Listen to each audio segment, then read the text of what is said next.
Hello student, कैसे हैं आप लोग। मैं आज आप लोगों को क्लास 12 जीव विज्ञान का चौथा अध्याय जिसका भाग 2 पढ़ाऊंगा, भाग दूसरा पढ़ाऊंगा। इसके अंतर्गत मैं आपको बताऊंगा कि वर्ग कंट्रोल, जो हमने पहले भाग में आपको बताया था परिवार नियोजन क्या होता है। परिवार नियोजन में एक नारा दिया गया था, हम जो हमारे होगा वो नारा लगाकर इन चीज़ों को कैसे फॉलो किया जाता है। कुछ लोग जानते हैं, फिर भी जानने के बावजूद भी उनको कुछ चीज़ें नहीं पता होती, नारा को फॉलो करना चाहते हैं, लेकिन तो वो चीज़ों को ना जानते हुए भी नई संतति की उत्पत्ति कर देते हैं। समझ ना। उन सब चीज़ों को जानने के लिए आज हम चलते हैं दूसरे भाग की ओर। पहले भाग में हमने बताया था बर्थ कंट्रोल, मतलब कहने का जो संतति नियंत्रण की विधि है उसको कंट्रोल कैसे किया जाए। तो सबसे पहले हम हेडिंग पढ़ाया था आपको कल पहले भाग में। अगर पहले भाग को देखा जाए तो उस भाग में हमने हेडिंग करवाया था आपको प्राकृतिक विधियां। प्राकृतिक विधियां में 3 पॉइंट हमने लिखा था।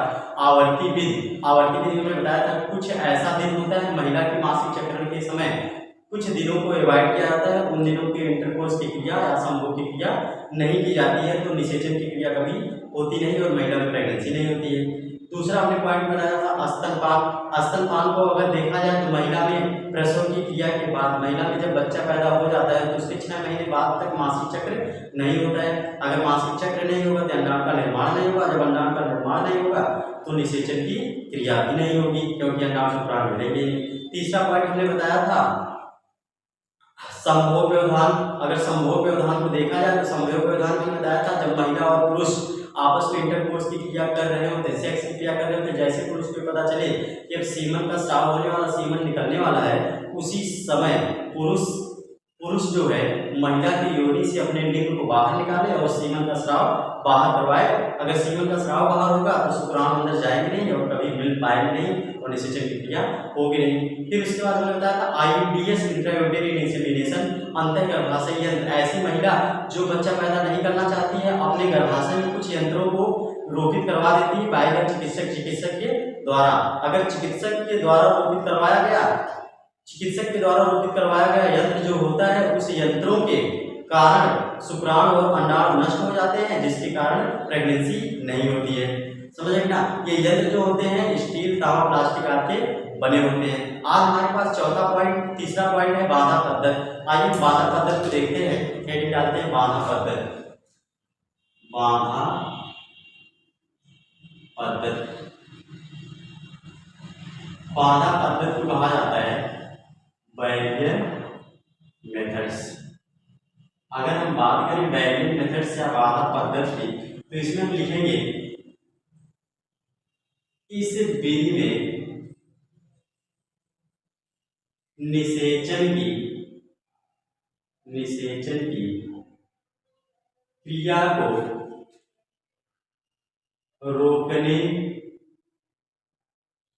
के लिए, इस विधि में निषेचन की क्रिया को रोकने के लिए अंडाणु तथा शुक्राणु को पास आने से रोका जाता है। अंडाणु तथा शुक्राणु को पास आने से रोका जाता है। यह विधि स्त्री एवं पुरुष दोनों के लिए उपलब्ध है। अब देखिए यहाँ पे लिखा क्या है, बाधा पद्धति में मतलब बांध लगा दिया, जैसे बीच में कोई ऐसा चीज रख दिया गया जिसके कारण ना तो शुक्राणु इधर मिल पाएगा ना ही अंडाणु, दोनों लोग इधर उधर रह जाएंगे। अब देखिए लिखा क्या है इसमें, इस विधि में कौन सी क्रिया, निषेचन की क्रिया को रोकने के लिए शुक्राणु और अंडाणु को पास आने से रोका जाता है। यह विधि स्त्री एवं पुरुष दोनों के लिए क्या है, उपलब्ध है। जैसे अगर हम बात करें तो जैसे में क्या है, कॉन्डोम। क्या है, कॉन्डोम जो है वो मार्केट में महिला और पुरुष दोनों के लिए उपलब्ध है। इस विधि का अगर कॉन्डोम का उपयोग किया जाएगा तो निषेचन की क्रिया नहीं होगी और परिवार नियोजन का जो नारा लगा है हम उसके तहत इस नारे को फॉलो कर सकते हैं। हमारे पास चौथी हेडिंग होगी। आइए देखते हैं चौथी हेडिंग को। चौथी हेडिंग हमारे पास जो है वो है कौन सी? इसको कहा जाता है बंध्याकरण। बंध्याकरण या तो इसको कहते हैं स्टेरिलाइजेशन। स्टेरिलाइजेशन या बंध्याकरण। अब देखिए कोई ऐसा काम किया जाए जिसकी वजह से रास्ते को ही बाधित कर दिया जाए। जैसे सड़क वड़क बनती है, अगर पुलिया उलिया टूट जाता है तो कहते हैं ना यहाँ बंध्याकरण हो गया है, मतलब कहने का ना तो कोई इधर जा सकता ना कोई उधर जा सकता है। पुलिया क्या हो गई? टूट गई है, मतलब चीजों में बाधा लग गई है, आने जाने में क्या है? बाधा हो गई है। तो आइए बंध्याकरण को हम समझते हैं होता क्या है। अगर देखा जाए बंध्याकरण के बारे में तो लिखते हैं हम यहाँ पे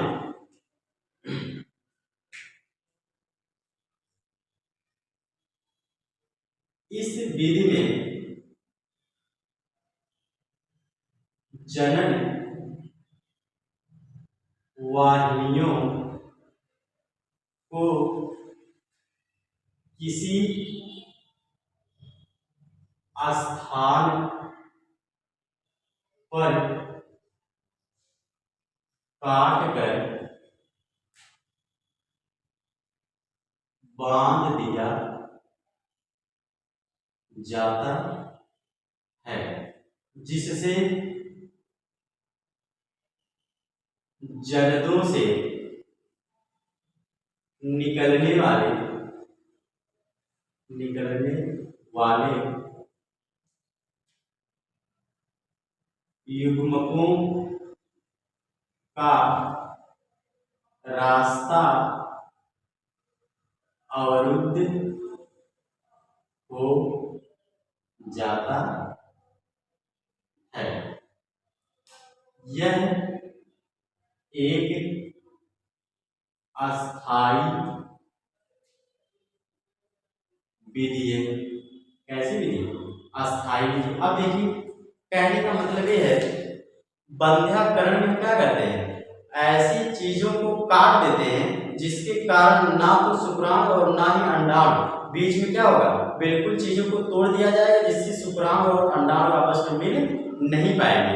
कहने का मतलब है अगर देखा जाए दो पॉइंटों को तो दो पॉइंट देखिए क्या होता है। जो कैसी विधि है? अस्थायी विधि है। सबसे पहला पुरुष नसबंदी। कौन सी नसबंदी? पुरुष नसबंदी, जिसको कहा जाता है वैसेक्टॉमी। दूसरा हम देखते हैं महिला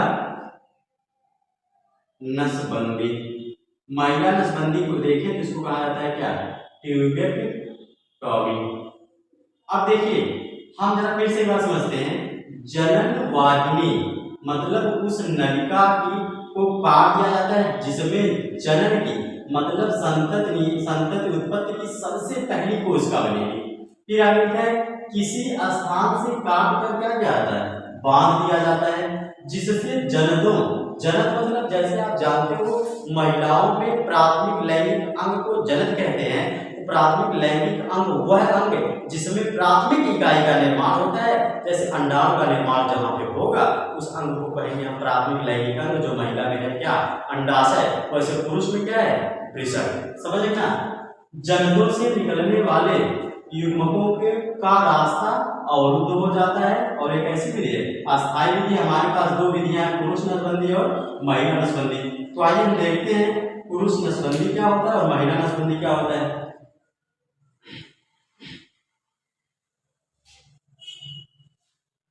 देखिए हम सबसे पहले अगर बात करें पुरुष नसबंदी को लेकर,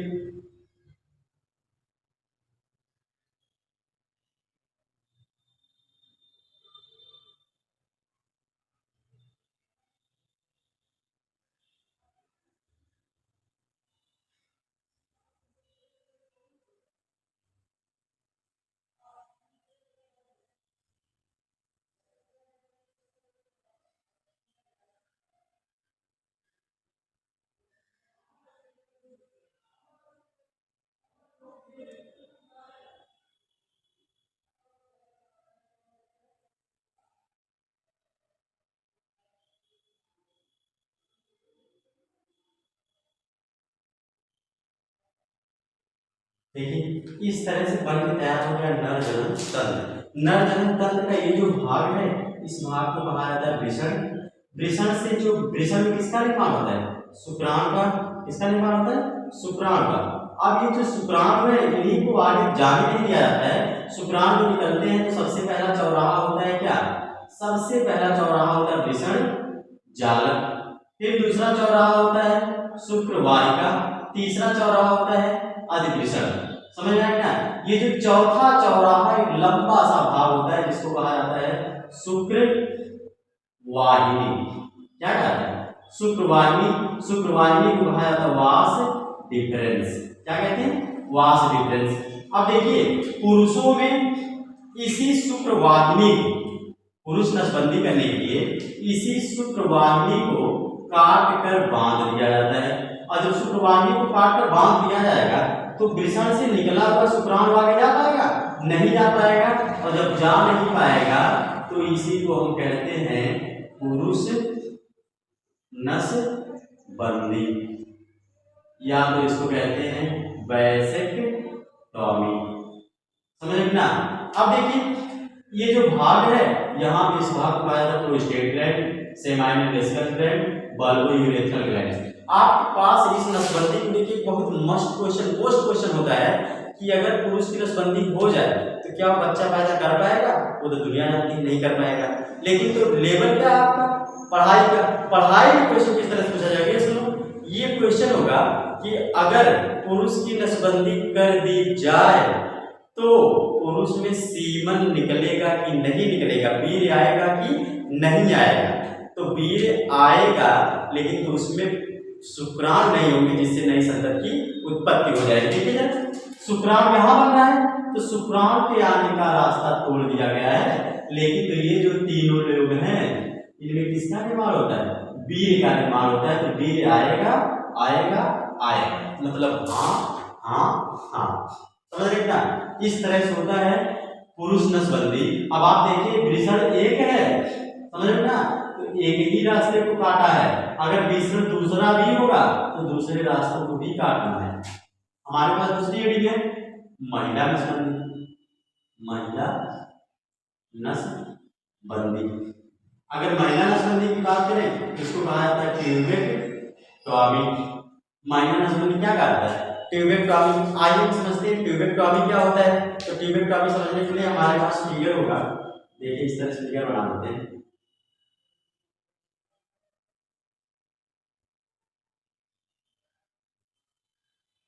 इस फिगर को आप बिल्कुल अच्छे से याद रखिएगा क्योंकि बोर्ड में ये जो फिगर है वो आता है और आपको 4 नंबर देके जाता है। हम बहुत तेजी से बढ़ा रहे हैं।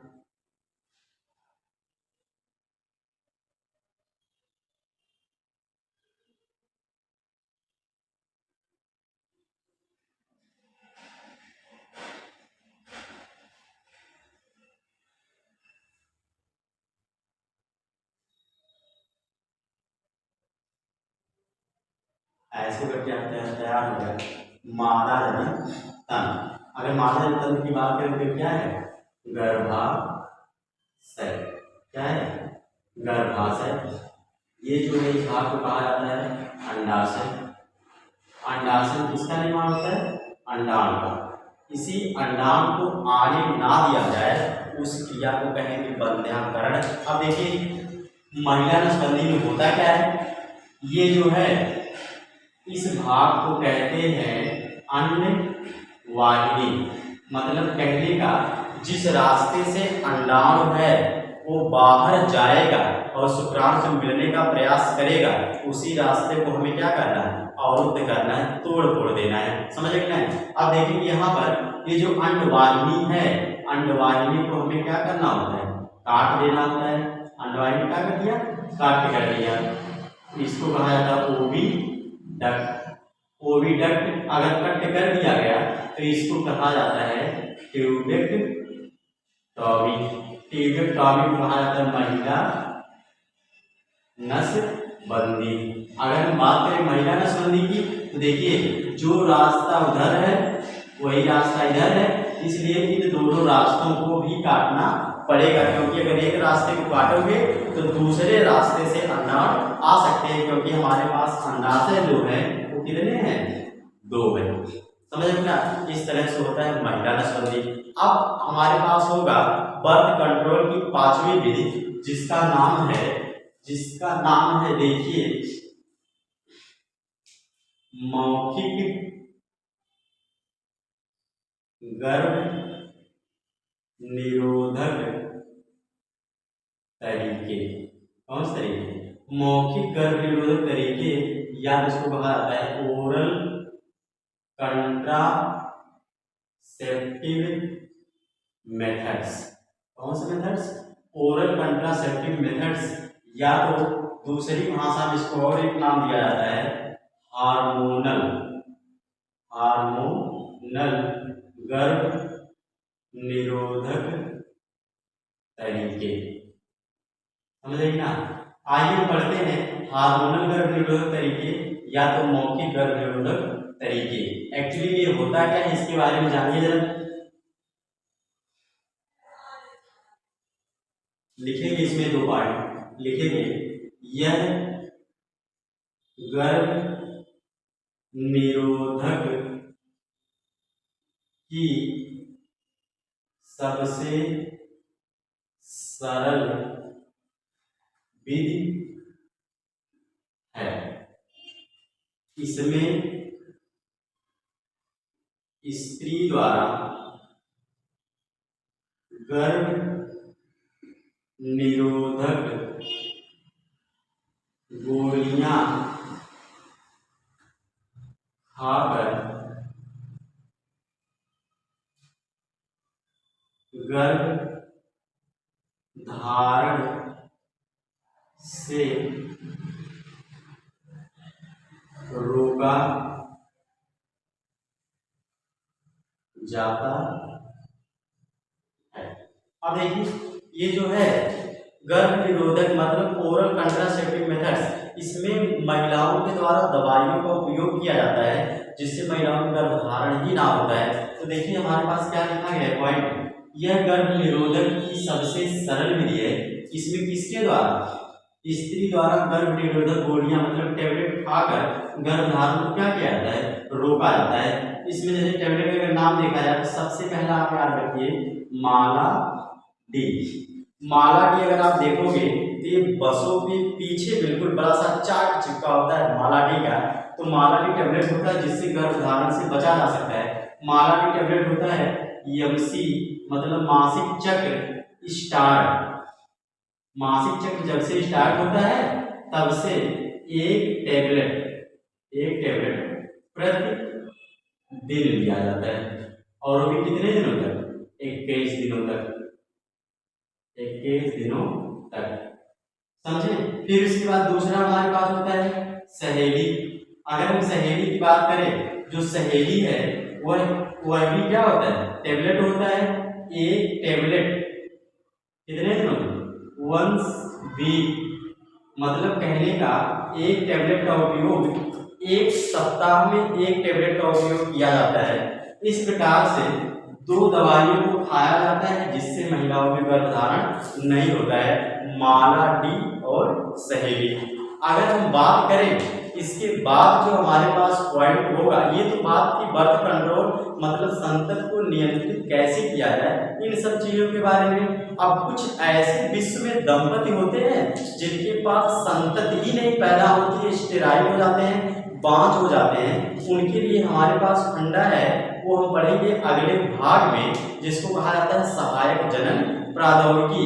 मतलब कुछ लोग होते हैं जिनको पता ही नहीं होता है कि क्या किया जाए, कैसे किया जाए, कैसे ट्रीटमेंट करवाया जाए कि हमें संतति की उत्पत्ति हो जाए। इन सब चीजों के बारे में हम तीसरे भाग में पढ़ाएंगे। इस चौथे लेसन का तीसरा भाग जो होगा बहुत ही इम्पोर्टेंट है आपके बोर्ड लेवल में और आपके जीवन में। थैंक यू, धन्यवाद।